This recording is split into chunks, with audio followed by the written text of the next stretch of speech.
সারা দেশে যখন চলছে যৌথ অভিযান ঠিক সেই রাতে অর্থাৎ 4 আগস্টে কিন্তু আমি এই ভিডিওটি করেছিলাম গভীর রাতে। তো গভীর রাতে আসলে ঢাকার পরিস্থিতি কি, যেখানে যৌথ অভিযান চলছে। তো ভিউয়ার্স, আমি যাত্রাটি একদমই শুরু করেছি ধানমন্ডি 27-এর পর, অর্থাৎ যদি বলতে চাই বঙ্গভবন, যেখানে তৎকালীন সময়ের প্রধানমন্ত্রী থাকতেন, এবং আমরা জানি যে নিরাপত্তার বেষ্টনীর মধ্যেই কিন্তু ছিল বঙ্গভবনটি। তো সেই সরকারের গণ অভ্যুত্থানের মাধ্যমে পতন এবং শেখ হাসিনা দেশ ত্যাগ সবকিছু মিলিয়ে আসলে এই গণ অভ্যুত্থানে আমরা দেখেছিলাম যে যারা আন্দোলনরত মানুষ রয়েছে তারা কিন্তু একচাটিয়া ভাবে কিন্তু গণভবনে প্রবেশ করেছেন এবং গণভবনটি অনেকটা দখল করে নিয়েছিল।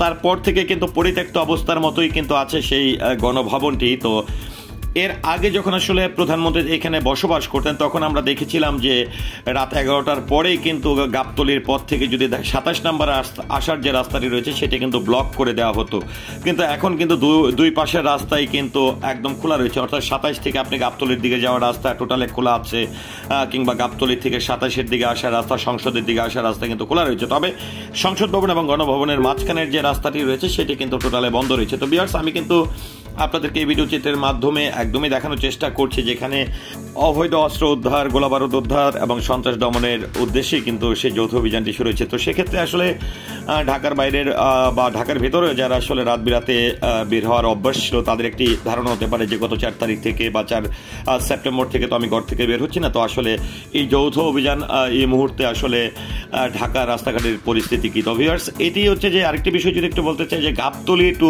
ধানমন্ডি হয়ে যে রাস্তাটি রয়েছে, বিশেষ করে শ্যামলী রাস্তা রয়েছে, এই রাস্তাগুলোতে কিন্তু রাত 9টা-10টার পর থেকে কিন্তু প্রচুর পরিমাণে ট্রাক বা দূরবর্তী গাড়িগুলো কিন্তু সবসময় লক্ষ্য করা যায়। যদিও আমি কিন্তু এই যাত্রা পথে খুব একটা ব্যক্তিগত গাড়ি, প্রাইভেট কার কিংবা ঢাকাস্থ যে গণপরিবহনগুলো রয়েছে সেগুলো তেমন একটা চোখে পড়েনি। তবে ভিউয়ার্স, একটা জিনিস আমি বলতে পারি যে আসলে যৌথ অভিযান যেটি চলছে সেটি আসলে যারা সন্ত্রাস বা যারা আসলে অবৈধ অস্ত্রধারী যারা রয়েছে তাদের জন্য। তো ভিউয়ার্স, আমি কিন্তু গাবতলীর এই পথটি ধরে এসে এখন আপনাদেরকে একটু নিয়ে যাচ্ছি গাবতলীর যে সে প্রবেশ মুখ, অর্থাৎ যেটি 1 নম্বর মিরপুর 1 নম্বরের দিকে রাস্তাটি চলে গেছে এবং আমরা জানি যে সামনে কিন্তু বাংলা কলেজ রয়েছে। তো ভিউয়ার্স, এই ছিল আসলে ধানমন্ডির 27 নম্বর থেকে একদমই শ্যামলী হয়ে গণভবন হয়ে সংসদ ভবনের পাশ দিয়ে হয়ে এসে একদম শ্যামলীর রাস্তা দিয়ে এসে গাবতলীর আগে, অর্থাৎ এখান থেকে আমি ডানে প্রবেশ করলাম আর সোজা যদি আমি চলে যেতাম গাবতলী হয়ে কিন্তু একদমই চলে যেতে পারতাম সাবা রোডের দিকে। তো ভিউয়ার্স, দেখতে পাচ্ছেন যে মিরপুর এই গাবতলী থেকে মিরপুর 1-এর যে রাস্তাটি সেই রাস্তাটির অবস্থা কি। যদিও গাড়ি ঘোড়ার সংখ্যা খুবই কম, তবে বাংলাদেশ পুলিশ তারা কর্মবিরতি থেকে ফিরে এসে কিন্তু তারা আবারও তাদের দায়িত্ব পালন শুরু করেছে। অন্যদিকে কিন্তু বাংলাদেশের বেশ কয়েকটি বাহিনী দ্বারা গঠিত কিন্তু যৌথ অভিযানটিও চলছে। তো সেই ক্ষেত্রে অপ্রীতিকর কোনো ঘটনা কিন্তু আমার খুব একটা চোখে পড়েনি।